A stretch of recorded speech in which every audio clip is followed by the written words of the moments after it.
You know, there are some trolls out there who call my YouTube channel a lost cause.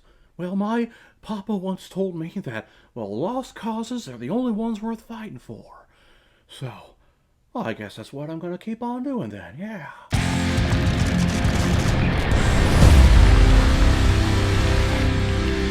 Mr. Smith Goes to Washington, released in 1939 as directed by Frank Capra, a legendary film director who's directed such classics like It Happened One Night, Mr. Deeds Goes to Town, You Can't Take It With You, and one of my favorite movies ever, It's a Wonderful Life. And this film is starring James Stewart, Jean Arthur, and Claude Rains. And the reason why we're talking about Mr. Smith Goes to Washington is because it was 1 year ago when 1,000 of sore losers and domestic terrorists decided to storm the capital of our nation, the United States of America, our nation's capital, to try to overturn the election results. And I'm sure there was a Smith somewhere in that massive domestic terrorist crowd, so why not just talk about another Mr. Smith going to town a long time ago? However, this Mr. Smith going to town was a lot better than that embarrassing display last year. And it was also a PayPal recommendation from one of my biggest supporters on this channel, Autumn Blood.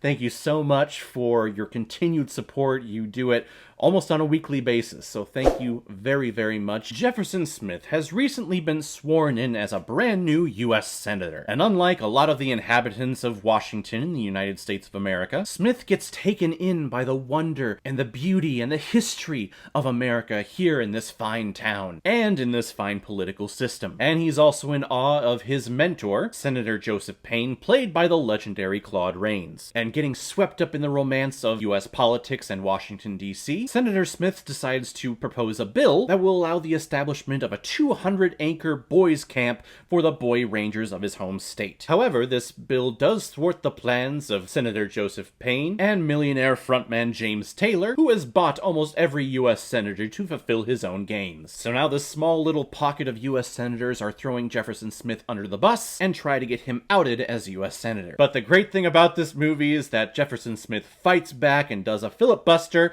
and speaks for like days on end, trying to convince everyone that he is innocent and that there are others in the US Senate who are corrupt politicians. And this movie is hailed as one of the greatest films ever made, and it is exactly that. This film is, without a shadow of a doubt, one of the best films ever made, and it's one of the most, if not the most, American films ever produced. A movie that beautifully and perfectly showcases the great things about our political system and also highlights the disgusting, dark side of our political system. The side that really everyone tries to ignore when it comes to their own political party, but like to highlight when it's on the other side. But that is one of the great things about this movie.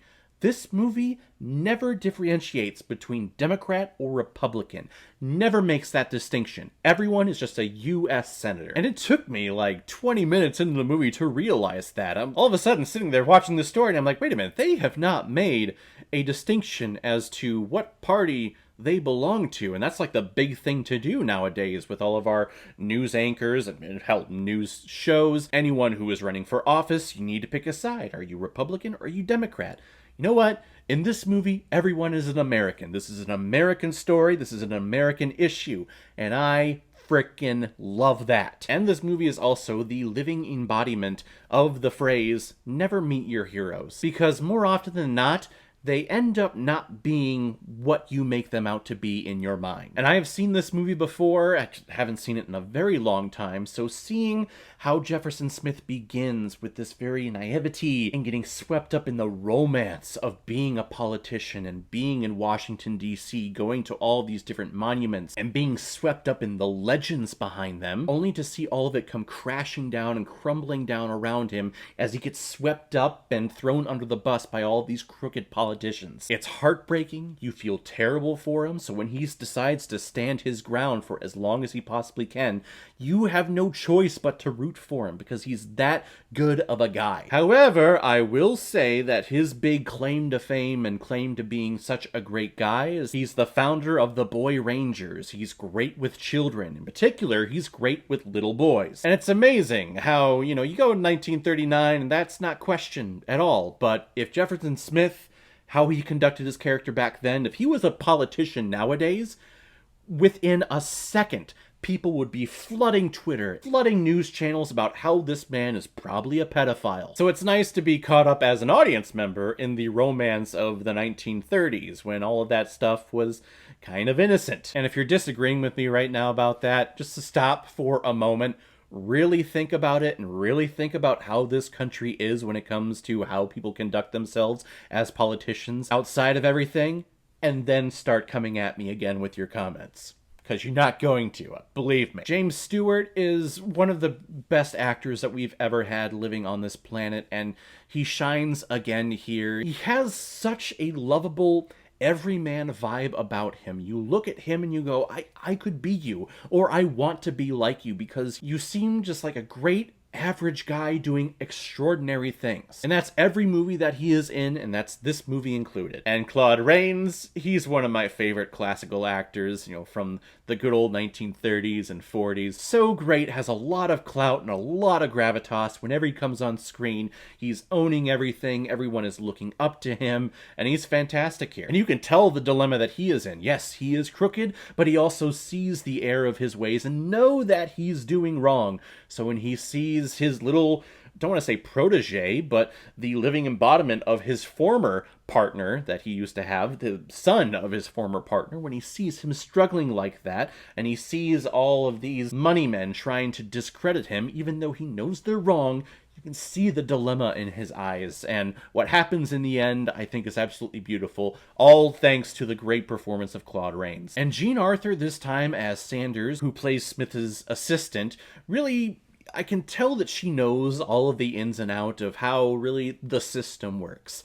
Yes, Mr. Smith, you're caught up in the grandeur and the romanticizing of Washington, D.C. and the U.S. senators, but really, when you get down to it, in the back end, in the back alleyways, here's how it actually operates. And this is actually how you need to go about doing things. One of my favorite scenes from this movie is when she's sitting down and explaining how getting a bill passed actually works in the U.S. Senate. And Mr. Smith, he's sitting there and he's wide-eyed and he's excited and he wants to get a bill created that night. And Sanders is just sitting there like, you want to do it tonight? You gotta get so many people to back you, get it created, then you got to present it, and then people got to get behind you doing it, and then it has to get approved. That could take months, but you want to do it in days. Really? You really want to do that? Basically, she's like me at my job, where I just kind of sit back and watch all these other people present ideas, and it's like, okay, that's pretty grandiose, but here's how it actually works.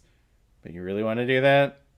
Okay. Mr. Smith Goes to Washington is an amazing film. It's a classic. It's an American classic. It tells really the true story of how America works, or at least on the political side, how everything works and how easy it can be to get swept up in the grandeur and the romanticizing of U.S. politics. But also diving into it, you realize just how shitty and how crappy really everything is, and behind the back, everything really is. I'm gonna give Mr. Smith Goes to Washington 5 out of 5 Blu-rays. I think I see blue.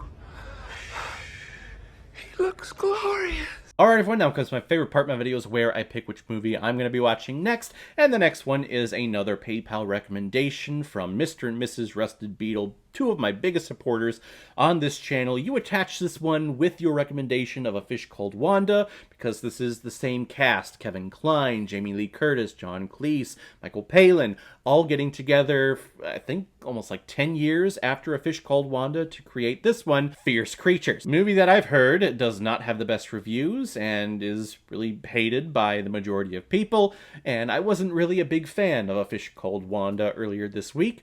So let's see how this goes. So guys, have you seen Mr. Smith Goes to Washington? What did you think about it? Or if you've never seen it before and you stumbled across it because of this video, then comment below, let me know what you thought about it. And as always, if you like what you see here, if you like my take on movies, then hit the subscribe button and make sure you hit that bell so you know the next time I'm releasing my next movie review. So guys, I will see you next time with my review of Fierce Creatures. So in the meantime, be well, be good to each other, and go watch a movie.